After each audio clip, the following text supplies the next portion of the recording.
بسم اللہ الرحمن الرحیم اعوذ باللہ من الشیطان الرجیم وَكَذَلِكَ أَنزَلْنَاهُ آيَاتٍ بَيِّنَاتٍ وَأَنَّ اللَّهَ يَهْدِي مَن يُرِيدُ۔ عزیز طلبہ اکرام، سبق نمبر 259، سورۃ حج، آیت نمبر 16۔ گزشتہ آیات کے اندر لوگوں کی اقسام کا بیان تھا۔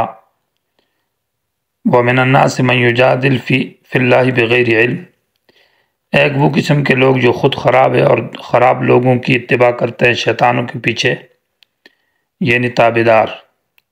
وَمِنَ النَّاسِ آیت نمبر 8 کے اندر وہ قسم کے لوگ جو کہ خود بھی خراب اور دوسروں کو خراب کرتے ہیں، معنی گمراہ ہے اور گمراہ کرتے ہیں بغیر علم اور ہدایت اور کتاب منیر کے۔ تیسرے قسم کے وہ لوگ وَمِنَ النَّاسِ مَن يَعْبُدُ اللَّهَ عَلَى حرف، جو منافق ہے، شکی لوگ ہیں۔ اگر اسلام کے اندر خیر اور اچھائی ملے تو مطمئن اور سکون ہو جاتے ہیں، اور اگر ان کو تکلیف اور آزمائش آئے تو مرتد ہو جاتے ہیں۔ پھر اس کے اندر وہ لوگ ہیں جو بتوں کی عبادت کرتے ہیں، مردوں کی، اور پھر وہ جو ہے زندہ پیروں کی عبادت کرتے ہیں اور ان اپنے مولوی اور پیروں کو اپنا خدا اور الہ مانا ہوا ہے۔ لبئس المولا و لبئس العشیر۔ چوتھا قسم کے وہ لوگ جو مومنین ہیں اور عمل صالح کرتے ہیں تو ان کے لیے بشارت کا ذکر ہے۔ وَكَذَلِكَ أَنزَلْنَاهُ آيَاتٍ بَيِّنَاتٍ کا میں ترغیب الی القرآن ہے، اور اس کے بعد والی آیات کے اندر اس کا ذکر ہے کہ یہ جو مختلف جماعتیں ہیں ان کے درمیان میں قیامت کے دن عملی فیصلہ ہوگا۔ وَكَذَلِكَ أَنزَلْنَا، مانا جس طرح ہم نے یہ ماقبل میں مختلف لوگوں کے حالات بیان کیے اور بڑے واضح کر کے بیان کیے، ایک وہ جو تابعدار، ایک متبوعین، اور ایک منافق، اور ایک مومنین مخلصین۔ کذالک مانا اسی طرح بالکل واضح احوال اور واضح حالات لوگوں کے ہم نے آپ کے سامنے بیان کیے ہیں۔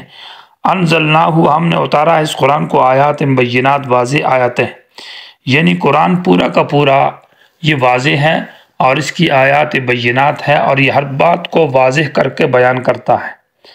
ہاں، اور یہ ہدایت کی کتاب ہے اور لوگوں کی رہنمائی کی کتاب ہے، لیکن ہدایت وہی شخص پائے گا جس کو اللہ سمجھا دے۔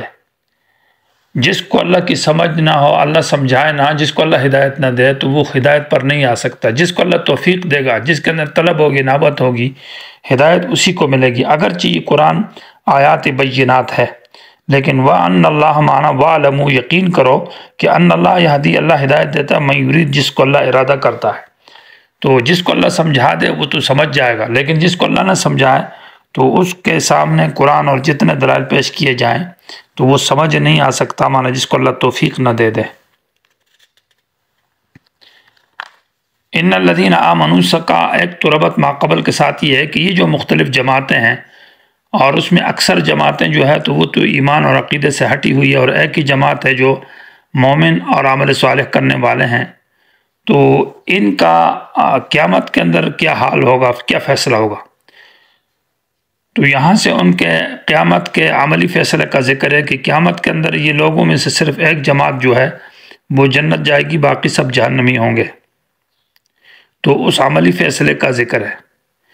دوسری بات یہ ہے کہ جس طرح قرآن آیات بینات ہے اور ہدایت کی کتاب ہے، لیکن سب کو ہدایت نہیں ملتی، بلکہ بعض لوگوں کو جس کو اللہ سمجھا دے۔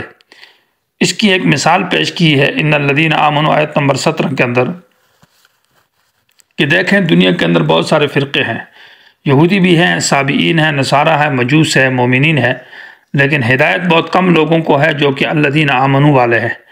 یہودیوں کو بھی ہدایت نہیں حاصل ہوئی، سابئین، نصارہ، مجوس، اور والذین اشرکوا، عام مشرکین۔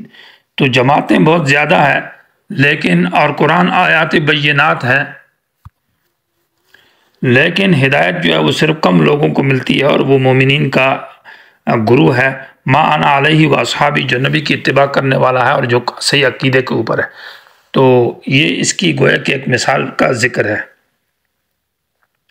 ان الذین آمنوا، بے شک وہ لوگ جو ایمان لائے، اور والذین ہادوا، جو لوگ یہودی بن گئے، والصابئین، جو صابئین ہیں، اور نصارہ، اور والمجوس، اور مجوس مانا آتش پرست، آگ والذین اشرکوا، اور وہ لوگ جنہوں نے شرک کیا، ان اللہ یفصل بینہم، بے شک اللہ تعالیٰ ان کے درمیان میں فیصلہ کرے گا قیامت کے دن، عملی فیصلہ، معنی جو کہ مومن اور نیک اعمال والوں کے صحیح عقیدے والے وہ جنت جائیں گے، باقی سب جہنمی ہوں گے۔ اور فیصلہ اللہ اس لیے فرمائے گا کہ ان اللہ علی کل شیء شہید، اللہ ہر چیز کے اوپر حاضر ناظر ہے، معنی خبردار ہے۔ دنیا میں اللہ کو معلوم ہے کہ کون ہدایت کے اوپر ہے، کون ہدایت کے اوپر نہیں ہے، اس لیے اللہ کا علم ہے دنیا کے حالات کے اوپر، تو قیامت میں اللہ ان کے عملی فیصلہ فرمائیں گے۔ ہادو وہ جماعت ہے جو یہودی بن گئے، اور یہ ہدنا سے مشتق ہے، پہلے اس کی تفصیل گزر چکی ہے۔ تو زیادہ تر یہ جماعت جو یہودی تھے، اور عرب بھی یہودیوں کے قرب و جوار میں رہنے کی وجہ سے اکثر عرب جو ہے نا وہ یہودیت اختیار کر چکے تھے۔ صحابیین یہ وہ جماعت ہے جو کہ عرب کے شمال میں مشرق کی جانب میں رہتے تھے، عراق اور شام کے علاقے میں، اور اپنے آپ کو اہل توحید اور رسالت کے دعوے دار تھے، اور حضرت یحییٰ علیہ السلام کو اپنا نبی مانتے تھے، یعنی گویا کہ فضائل کے زیادہ تر قائل تھے، اور احکام سے اپنے آپ کو بالا تر سمجھتے تھے۔ امام ابو حنیفہ رحمۃ اللہ علیہ ان کو اہل کتاب سمجھتے تھے، اور ان کے ذبیحہ اور ان کی عورتوں کے ساتھ نکاح کو جائز سمجھتے تھے، اور یہ گویا کہ ان کا ذبیحہ بھی حلال تھا۔ تو اہل کتاب میں یہ داخل ہے امام ابو حنیفہ رحمۃ اللہ علیہ کے نزدیک، جبکہ دوسرے حضرات کہتے ہیں کہ صحابیین وہ ہیں جو کچھ ایک دین سے باتیں لے لیں، کچھ باتیں ایک دین سے اور کچھ دوسرے دینوں سے، تو اس طرح مرکب بات بن جاتی ہے۔ اور بعض نے تو یہ کہا کہ یہ وہ لوگ ہیں جو حضرت ابراہیم علیہ السلام کے زمانے میں ان کی طرف نسبت کرتے تھے، حضرت ابراہیم کو اپنا نبی مانتے تھے، اور یہ ستارہ پرست لوگ ہیں۔ والنصارہ، تو اس صورت میں پھر یہ اہل کتاب نہیں ہے بلکہ یہ غیر اہل کتاب میں سے ہے۔ والنصارہ، نصارہ وہ لوگ ہیں جو ناصرہ نام علاقے کے اندر رہتے تھے، بیت المقدس سے 70 کلومیٹر فاصلے کے اوپر، 70 میل دور یہ ناصرہ نام جگہ ہے، شمال میں مشرق، یعنی بیت المقدس کے شمالی جانب میں۔ تو حضرت عیسیٰ علیہ السلام کے دین پر تھے، ان کو نصارہ کہا جاتا ہے۔ مجوس یہ وہ لوگ ہیں جو آگ کی عبادت کرتے تھے، اور یہ اپنا نبی زردشت، ایران کا جو تھا، اس کو اپنا نبی مانتے تھے، اور رام چندر نے زردشت سے پڑھا ہے، اور زردشت اصل میں شاگرد ہے یہود کا۔ تو یہ آگ کی آتش پرست قسم کے لوگ تھے، مشرک تھے۔ والذین اشرکوا سے عام مشرکین مراد ہے، جو عرب کے مشرکین اور ہندوستان وغیرہ کے ہیں۔ تو یہ تمام تر جماعتیں، ہادو یہودی جو تھے وہ تو حضرت عزیر علیہ السلام کی عبادت کرتے، اور نصارہ جو ہے یہ حضرت عیسیٰ علیہ السلام کی عبادت کرتے، اور صابئین جو ہے یہ ستارہ پرست ہیں، اور مجوس جو ہے یہ آتش پرست ہیں، اور والذین اشرکوا مشرکین یہ بت پرست لوگ ہیں۔ تو ان اللہ یفصل بینہم، اللہ ان کے درمیان میں فیصلہ کرے گا قیامت کے دن، عملی فیصلہ۔ ان اللہ علی کل شیء شہید، اللہ ہر چیز پر خبردار حاضر ہے۔ علم ترى سے یہ دلیل پیش کی جا رہی ہے کہ آیات بینات، قرآن تو آیات بینات ہے، دلائل موجود ہے، لیکن لوگ دلائل کے اندر غور نہیں کرتے، سمجھتے نہیں ہیں۔ اور اکثر مخلوق کو آپ دیکھیں جو انسانوں کے علاوہ ہے، وہ سب اللہ کے سامنے سجدہ کرتے ہیں، اور انسانوں میں بھی بہت سارے اللہ کے سامنے سجدہ کرتے ہیں، لیکن دیگر مخلوق جس کے اندر عقل اور شعور بہت کم ہے، عقل تو ہے ہی نہیں ہے، شعور ہے، لیکن وہ اللہ کی عبادت کرتے ہیں۔ اور انسان کو اللہ تعالیٰ نے عقل اور سمجھ بھی دی ہے، لیکن اللہ کی توحید سے ہٹے ہوئے، تو آیات بینات کے باوجود قرآن کتاب روشن اور ہدایت کی کتاب ہے، لیکن سمجھ اسی کو ہے جس کو اللہ سمجھ دے دیتا ہے، اور جس کو اللہ کی توفیق نہ دے دے تو اس کو سمجھ حاصل نہیں ہے۔ علم طرح سے گویا کہ ان کے اندر عملی فیصلے کا ذکر ہے، علمی فیصلہ کے علم کے اعتبار سے آپ دیکھیں تو بہت سارے لوگ جو ہے بہت ساری چیزیں اللہ کے سامنے سجدہ کرتی ہے، اور انسان جو ہے باوجود عقل کے اللہ کے سامنے سجدہ اور اللہ کی عبادت نہیں کرتے۔ علم طرح کہ آپ نہیں، علم طرح بمعنی علم تعلم کے کہ آپ نہیں سمجھتے، آپ نہیں جانتے، یا آپ نے نہیں دیکھا، ان اللہ بے شک اللہ تعالیٰ یسجد من سجدہ کرتے ہیں، لہو اللہ کے لیے، من وہ مخلوق جو آسمان میں ہے، جو زمین میں ہے، سورج اور چاند اور ستارے اور جبال اور درخت اور دواب، وکثیر من الناس، اور بہت سارے لوگ، وکثیر اور بہت سارے لوگ ایسے ہیں کہ حق علیہ العذاب، ان کے اوپر عذاب ثابت ہو چکا ہے۔ ومن یہن اللہ، اور جس کو اللہ توہین کر دے، مانا اللہ اس کی توہین کر دے، فما لہ، نہیں اس کے لیے من مکرم عزت دینے والا، ان اللہ یفعل ما یشاء، بے شک اللہ کرتا ہے جو چاہتا ہے۔ یہاں یسجد سے مراد وہ سجدہ عبادت مراد ہے، وہ انقیاد اور سجدہ تکوینی مراد نہیں ہے، کیونکہ اس میں انسان بھی داخل ہے، اور انسان جو سجدہ کرتے ہیں تو وہ سجدہ عبادت کرتے ہیں۔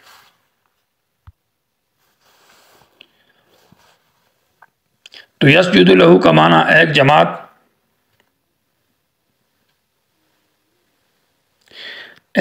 جو اللہ کے سامنے جھکنے والی ہے، سجدہ کرنے والی ہے، اور دوسری جماعت جو اللہ کی سجدت سے اعراض کرنے والی، دونوں میں فرق ہے۔ تو یہاں دنیا میں فرق ہے تو قیامت میں بھی ان کے اندر فرق ہوگا۔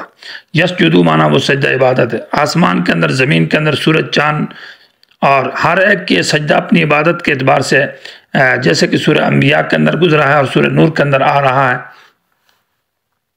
کہ کل قد علم الصلاۃ و تسبیح، ہر ایک اپنی نماز اور اپنے سجدے کو سمجھتا ہے، اور ہر ایک کا سجدہ الگ الگ ہے۔ وکثیر من الناس معنی بہت سارے لوگ، تو یہ کثرت اضافی ہے، فی نفسی ہی ہے، یہ نہیں ہے کہ کثرت اضافی مراد نہیں ہے کہ بنسبت دوسروں کے یہ سجدہ کرنے والا زیادہ ہے۔ فی نفسی اپنے اعتبار سے جو ہے نا انسان سجدہ کرنے والوں کو دیکھا جائے تو وہ بھی بہت سارے ہیں۔ وکثیر حق علیہ العذاب، اور جو نہ سجدہ کرنے والے ہیں وہ بھی فی نفسی اپنی جگہ بہت زیادہ ہے۔ ومن یہن اللہ، جس کے اللہ توہین کر دے، اس توہین سے مراد یہ ہے کہ اللہ یعنی بالشرک، وہ شرک کرتے ہیں تو اللہ تعالیٰ مشرک کی توہین کرتا ہے۔ فما لہ من مکرم، اس کو عزت دینے والا کوئی نہیں ہے۔ ان اللہ یفعل ما یشاء، بے شک اللہ کرتا ہے جو چاہتا ہے۔